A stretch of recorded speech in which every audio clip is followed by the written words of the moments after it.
Hey guys, I just wanted to make you guys a quick video. I told a couple of you guys that I would definitely do that. Um, as you know, I pulled the engine out of my 335 BMW, and a few guys had some questions about how I was able to do that without taking the whole front end of the vehicle apart. Okay, I just want to say this one thing up front. In my opinion, you really should never take the whole front end of the vehicle off to pull an engine. Okay, as just like pretty much every other car out there, I would say 7 out of 10 cars. Maybe I'm wrong, but the way you pull an engine is either through the top or through the bottom. That's standard procedure with just about any vehicle you encounter. Obviously, you got some of your rare Europeans, or you have your heavy duty trucks, and there's always going to be kind of the exception to that rule. But for the most part, everything I've ever worked on, including this car, you pull it through the top or through the bottom. That part of it is kind of your preference. If you have a lift, the way to do it is definitely through the bottom. If you don't have a lift like me, the way to do it is through the top with an engine hoist. So I'm just going to take you guys through a couple of the steps that I took, a couple tips, just a couple different things that hopefully helps you guys do this job. It really wasn't that hard to do it, so I hope you guys enjoy. Alright guys, the first thing I want to tell you about is when you unplug your battery. I got actually an old timer years back told me about this trick. These cars, the window goes up and down when you open and shut the door. Alright, the problem is if you unplug the battery with the driver's door shut, this door or this window is going to be all the way up, and what's going to happen is every time you open and close the driver's door, it's kind of going to get jammed on here. And you don't want to do that. You don't want to mess up your glass. You don't want to mess up your molding. So what you want to do is you want to go ahead and open up the driver's door, let the window go down, and then go ahead and unplug the battery. And what that's going to do is it's going to keep this window down. So every time you open and close the driver's door, as you're getting in and out of your car for whatever reason, you're not getting your window stuck. All right guys, the next thing I'm going to talk about is hood position. Okay, I saw in some of the write-ups that people were actually removing the hood off the car and they would place it like on top of the roof, and well, you don't want to do that either. Okay, these hoods, like many others, have two positions. Okay, one position is where the little shock absorber holds it once you open up the hood. The second position, okay, this is the downward position. Second position is all the way up. This hood goes pretty much all the way up. Okay, so I'm going to pause this. I'm going to set up the hood and I'll show you what that looks like. Alright guys, there it is. That's the upright position of this hood. It goes all the way up. Okay, now one thing I want to show you guys is notice how close the hood is to the roof of my garage. I do have a standard size garage. It's referred to as a 2.5 car garage, which is approximately like 400 and some odd square feet. This roof is probably, I don't know, somewhere between 9 and 10 feet maybe.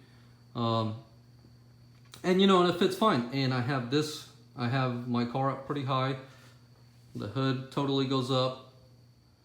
Alright guys, so the next thing I want to talk about is jack stands. For me, it's really important to have a nice, solid, stable work environment, especially when I'm going to be getting under the car. So I use this set of 6-ton Big Red jack stands. They work great. They give you the height you need. They have a wider base, which gives you a more stable working condition. I also went ahead and purchased these jack stand adapters. They fit perfectly in your jack stand mount, and they make your vehicle very stable to work on. Note that they do not work on that style jack stand that I have holding up the transmission in the background. They won't fit, so make sure you get the right size for your jack stands, the ones you have or you'll be using. And just so you guys know, I bought these on eBay. They were $46 shipped. All I did was type in BMW jack stand adapters, I think, and they popped right up. Cool. So as we move right along, just envision an N54 or an N55 engine in this bay. And we're gonna move into wiring, okay? So basically what I did was I came over here. I think some people call this the DME box. To me, it's just like an electrical junction box. But there's a body harness, right? That goes straight into the body of the car, okay? And that separates. When you unplug it from here, it separates, right? So this part stays with the vehicle, with this side of the vehicle, I should say. And then this box will literally come clean out of there. You just follow along, unplug everything, and eventually it goes into the transmission and a couple other things. Okay, so what I did was I removed this box. It was one of the first things I did before I even put the car up on jack stands, actually. I did all this. And just kind of tossed it on top of the engine and worked around it, okay? One of the critical things to removing the engine from the top, and this is something that will save you a lot of time and money and Freon, just unbolt the AC compressor from the engine. Set it aside, okay? If you have to use bungee cords to set it to the side, just do it, whatever. That's all you do, man.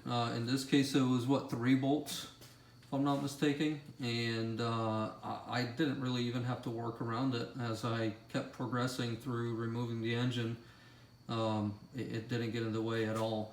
And then, I don't know if you can see it, but right below that is my power steering pump. I also just went ahead and unbolted that power steering pump from the block and left it aside, okay? And then to the left of that, all these hoses right here, okay?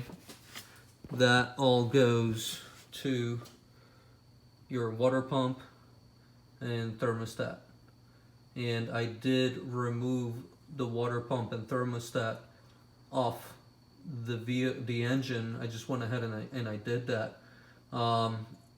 You know, hindsight, I don't think I needed to really remove that off the engine. Maybe I did, but you know, maybe you don't have to, so that's up to you guys. Of course, you want to undo your exhaust, okay? And you want to remove the nuts off your engine mounts, both driver and passenger sides, way down there. All I did to drop the subframe was just undo the 6 bolts that are on it, and I didn't remove anything else, just that, just kind of dropped it a little bit. One of the last things I will kind of touch on, guys, and this is something that I've also been doing for quite a while. Obviously, you have to remove your radiator shroud with the electric fan in it. Obviously, you have to remove that, and what happens is you leave your radiator fins exposed.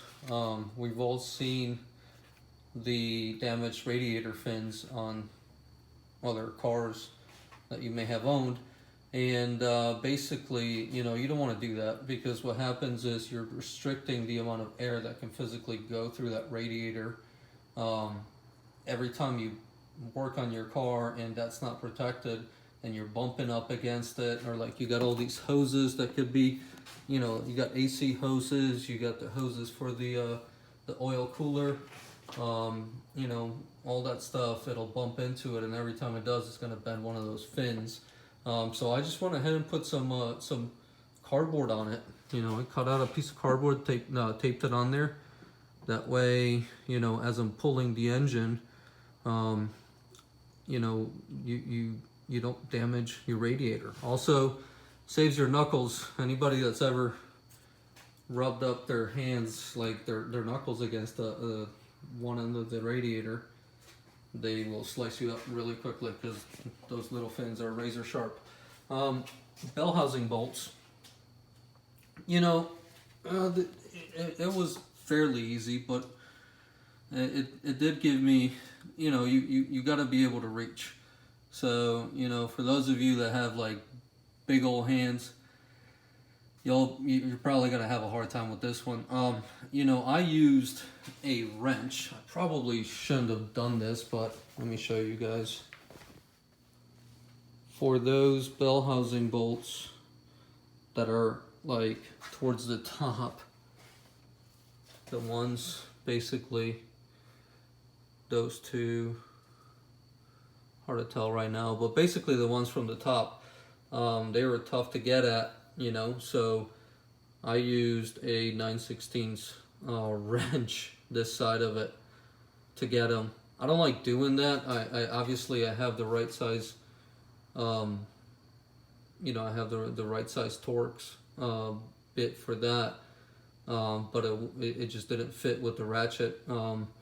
So I used this 9/16 wrench, and it worked.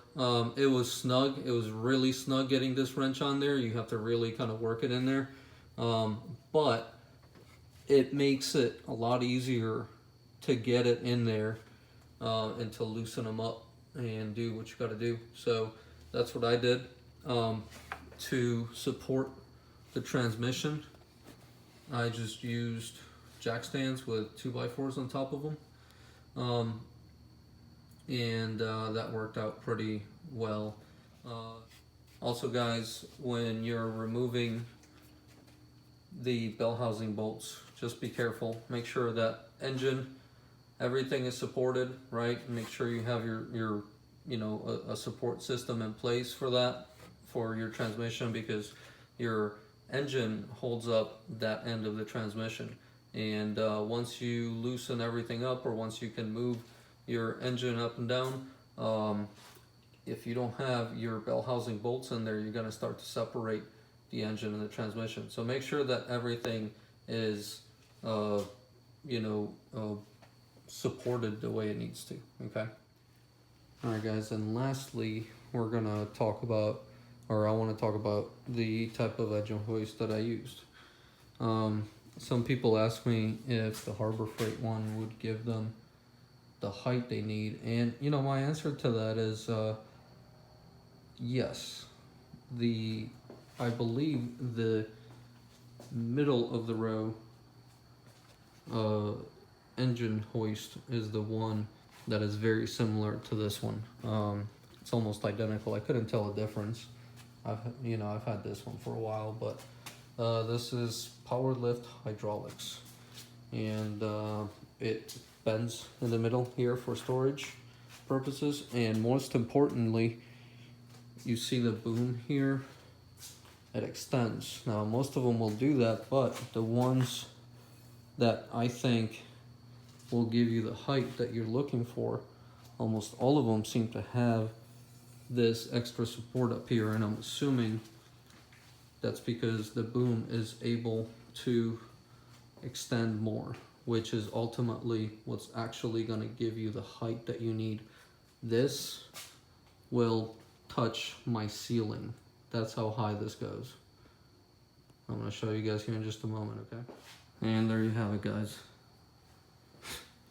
Sorry, I'm trying to get a good angle here.